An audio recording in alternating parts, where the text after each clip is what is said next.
The big thing that I heard last night from people was they're terrified about what's going on.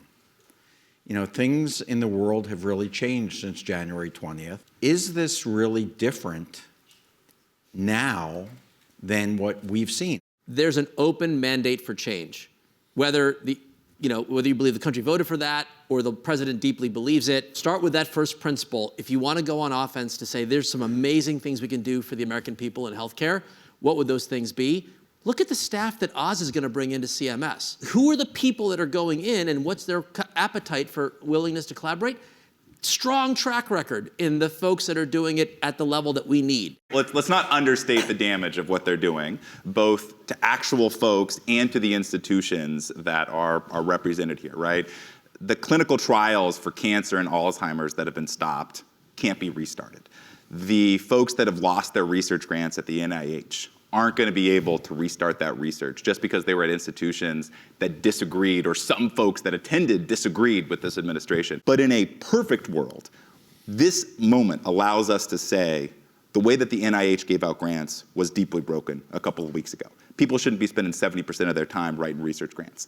The way that we do Medicaid in this country is absolutely atrocious. It's not going to be fixed by cutting $880 billion out of the Medicaid program and firing nurses and doctors and having nursing homes closed and hospitals closed across the country. But this allows us to hopefully shine a better light and acknowledge that reform is necessary and hopefully have those worlds synthesized, but I'm not going to be holding my breath. In January, before I stepped down as CDC director, I wrote a piece that said, we need to use a scalpel, not an axe.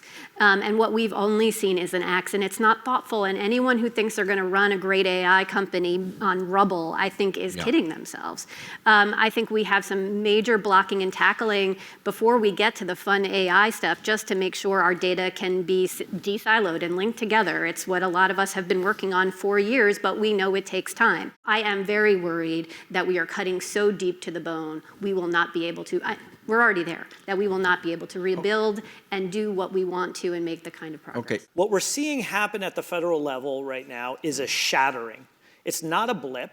And the reason I'm much more of a pessimist is when you shatter systems, as I said, like entropy works a certain way. It's hard to put these systems back.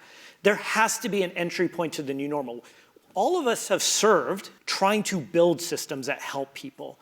And the fundamental thing is, if you want to do this correctly, it's no different than building a company. You got to be curious. If you're not curious, you build the wrong things in the wrong order for the wrong people. Let's go on and talk a little bit about what's happening now in terms of AI. What are your concerns about removing the Biden EO, putting in essentially a new EO that opens up AI?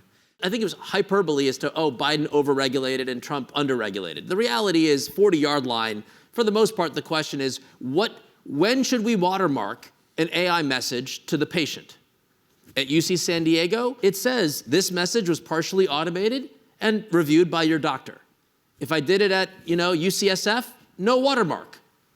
Biden didn't mandate what to watermark. We should learn together. Should we all watermark? That's not regulation. That's collaboration to get to a best practice. In the absence of federal guardrails, states are going to step into the vacuum.